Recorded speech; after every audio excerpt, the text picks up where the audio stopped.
পঞ্চম শ্রেণীর গণিত বইয়ের আজকের ভিডিওতে আমরা 64 পৃষ্ঠা নিয়ে আলোচনা করব। তো 64 পৃষ্ঠা দেখো দেওয়া আছে যে নিচের রং করা অংশকে কিভাবে প্রকাশ করা যায়। তো এখানে কিছু ছবি দেওয়া আছে, তো এগুলো তোমাদেরকে বুঝাবো, একটু মনোযোগ দিয়ে ভিডিওটা দেখো। তো দেখো প্রথমে একটা বড় একটা ব্লক আছে, যা পুরাটাই হচ্ছে রং করা। এই পুরা ব্লকটাই বা পুরা আকৃতিটাই রং করা। তো এখন এটাকে এক ধরছে, মানে সম্পূর্ণ অংশটাকে এক ধরছে। এখন এটাকে যদি 10 ভাগে ভাগ করা হয়, তাহলে দেখো এই যে এরকম এই দিক বরাবর এরকম 10টা ভাগ করছে। দেখো এই যে 1 2 3 4 5 6 7 8 9 10, তো 10 দিয়ে ভাগ করছে।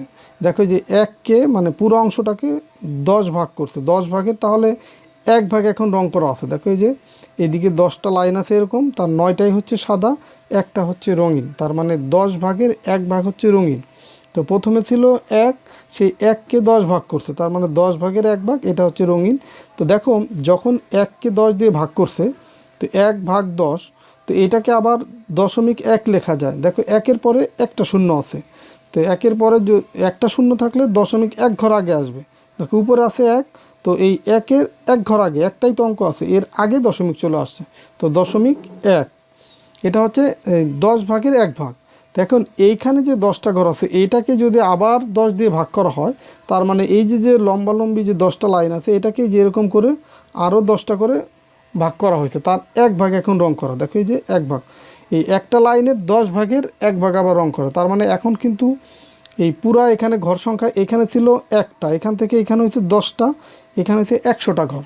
তার মানে এই 1 বা 1 ভাগ 10, এটাকে আরও 10 দিয়ে যদি ভাগ করি, তাহলে দেখো এই 1 ভাগ 10 সমান লেখা যায় কত, 0.1। আবার এটাকে যদি আরও 10 দিয়ে ভাগ করা হয়, তাহলে এই আরও এক ঘর আগে চলে আসবে। দেখো এই যে 0.1 আছে এখানে, তো এটাকে যদি আরও 10 দিয়ে ভাগ করা হয়, এখন 2 অঙ্কের আগে চলে আসবে। তো একটা অঙ্ক আছে, আর একটা শূন্য দিয়ে দেখো 2 ঘর বানানো হয়েছে, তো 2 অঙ্ক আগে, তাহলে দশমিক চলে আসছে। তার মানে 1-এর 100 ভাগের এক ভাগ হচ্ছে রং করা। এখানে জিনিসটা বুঝো, এইখানে ছিল 1-এর 10 ভাগের এক ভাগ হচ্ছে রং করা, এখানে হচ্ছে 100 ভাগের এক ভাগ হচ্ছে রং করা। এই দেখো 100 ভাগের এক ভাগ রং করা। আর এটাকে দশমিকে যদি প্রকাশ করি, তাহলে 0.01। এখন এই যে 100 ভাগের এক ভাগ রং করা, এটাকে যদি আবার আরও 10 দিয়ে ভাগ করা হয়, তখন এইটা পুরা ঘর সংখ্যা হবে 1000 ঘর। তো এখন এই যে 0.01, এটাকে যদি আরও 10 দিয়ে ভাগ করা হয়, তাহলে এখন 3 অঙ্কের আগে চলে আসবে। দেখো এই 0.001, এই দেখো দশমিকের পরে 3টা অঙ্ক হয়েছে। আর যখন এই যে শূন্য দিয়ে অঙ্ক পূরণ করা হয়, শূন্য কিন্তু কখনো 1-এর পরে হবে না, বা কোনো অঙ্কের পরে হবে না, দশমিকের পরেই শূন্য হবে, এবং শেষের দিকে কিন্তু সেই সার্থক অঙ্ক থাকবে, যেমন 1 2 3 4 5 6 7 8 9, এই অঙ্কগুলো শেষে থাকবে। শূন্যটা হবে দশমিক এবং সার্থক অঙ্কের মাঝে। তো দেখো 0.001, 3 অঙ্কের আগে, তাহলে দশমিক হয়েছে। এখন এই জিনিসটা তাহলে এই 1 ভাগের 1000 ভাগের এক ভাগ হচ্ছে এইখানে যে একটা ঘর ছিল, সেই একটা ঘরকে আবার 10 ভাগ করা হয়েছে। তার মানে 1000 ভাগের এক ভাগ হচ্ছে এই যে রং করা, আর এটা হচ্ছে 100 ভাগের এক ভাগ, এটা হচ্ছে 10 ভাগের এক ভাগ। তো এখন এইখানে তাহলে কত পেলাম, 0.001। এটাকে যদি আবার 10 দিয়ে গুণ করা হয়, এখন আমরা পিছনে ফিরে যাব। এটাকে যদি 10 দিয়ে গুণ করা হয়, দেখো ভাগের ক্ষেত্রে দশমিক হচ্ছে এক ঘর করে, এই 10 দিয়ে ভাগ করার ফলে দশমিক এক ঘর করে বাম দিকে আসছে। দেখো এই যে এক ঘর করে বাম দিকে আসছে, 1-এর বাম দিকে দশমিক আসছে, তারপরে 0 1-এর আগে দশমিক আসছে, মানে 2 ঘর আগে দশমিক এক ঘর করে বাম দিকে আসছে যখন ভাগ করা হয় 10 দিয়ে। আর যদি 10 দিয়ে গুণ করা হয়, দশমিক এক ঘর করে ডান দিকে যায়। এখানে দেখো 0.001, তো যখনই 10 দিয়ে গুণ করা হবে, তখনই দশমিক এক ঘর ডানে যাবে, তাহলে আবার এখান থেকে চলে আসবে এই 0.01-এ চলে আসবে। মানে এখান থেকে যদি পিছনের দিকে ব্যাক করি, 10 দিয়ে গুণ করলে এইখানে আসবে, আবার যদি 10 দিয়ে গুণ করি এখানে আসবে, দশমিক এক ঘর করে কিন্তু এখন ডান দিকে যাচ্ছে। আবার এটাকে যদি 10 দিয়ে গুণ করা হয়, তাহলে দেখো 1 চলে আসে। তার মানে দশমিক এক ঘর করে ডান দিকে যায় গুণের ক্ষেত্রে, আর ভাগের ক্ষেত্রে দশমিক এক ঘর করে বাম দিকে যায়। এখন এখানে দেখো নিচে আছে যে 1 ভাগ 10, এটাকে বলা হয় 1 দশমাংশ। মানে যদি কোনো সংখ্যাকে 10 দিয়ে ভাগ করা হয়, মানে 1-কে যদি 10 দিয়ে ভাগ করা হয়, তো সেটাকে বলা হয় 1 দশমাংশ। এই যে দশমিকের পরে একটা অঙ্ক, এটাকে বলা হয় কি 1 দশমাংশ। আর 1কে যদি 100 দিয়ে ভাগ করা হয় তাহলে দেখো এইখানে এটা হবে 1%। এই যে 1%, আর দশমিক দিয়ে যদি এটাকে প্রকাশ করি তখন 0.01, এটা হচ্ছে 1%। আবার দেখো এখানে তোমার যদি 1000 দিয়ে ভাগ করা হয় তাহলে এইটাকে বলা হবে 1 সহস্রাংশ,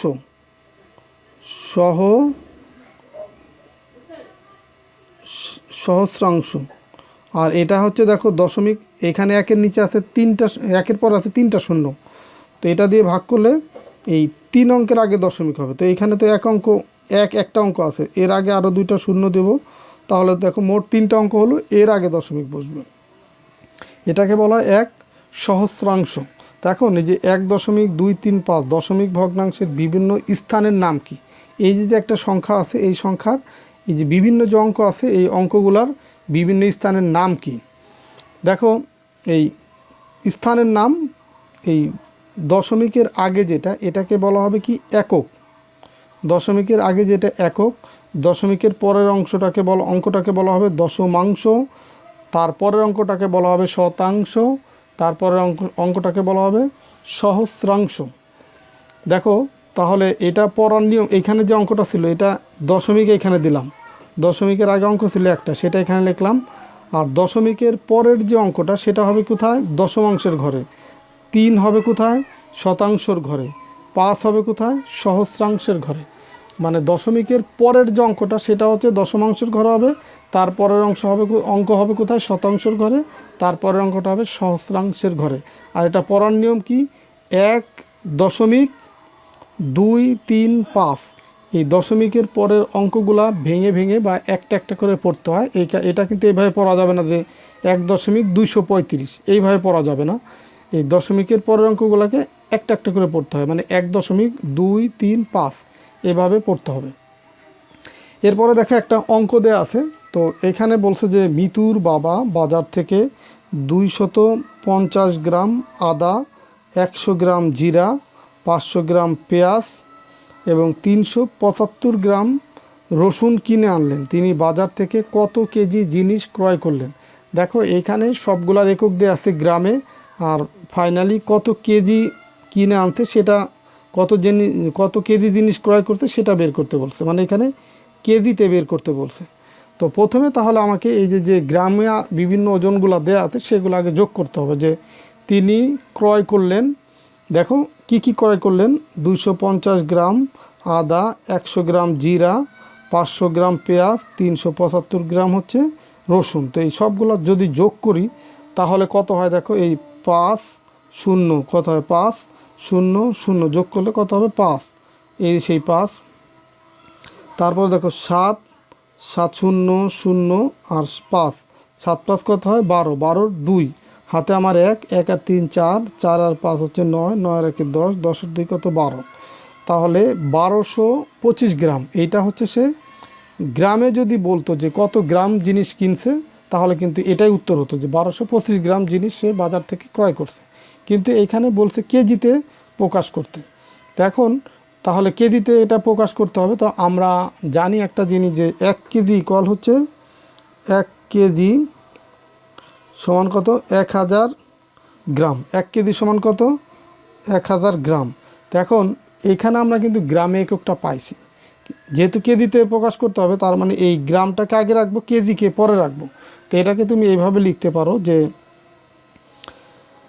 এই 1000 কেজি, 1000 গ্রাম, 1000 গ্রাম সমান কত? 1 কেজি, এভাবে রাখতে পারি, মানে 1000 গ্রামে 1 কেজি। তো এখন এখানে বলছে যে 1225 গ্রামে কত কেজি হয়, তাহলে আমরা এটাকে ঐকিক নিয়মে যদি করি, সুতরাং 1 গ্রামে কত হবে? কম হবে, আরও 1/1000 হবে, এত কেজি। আর এখানে আছে কত?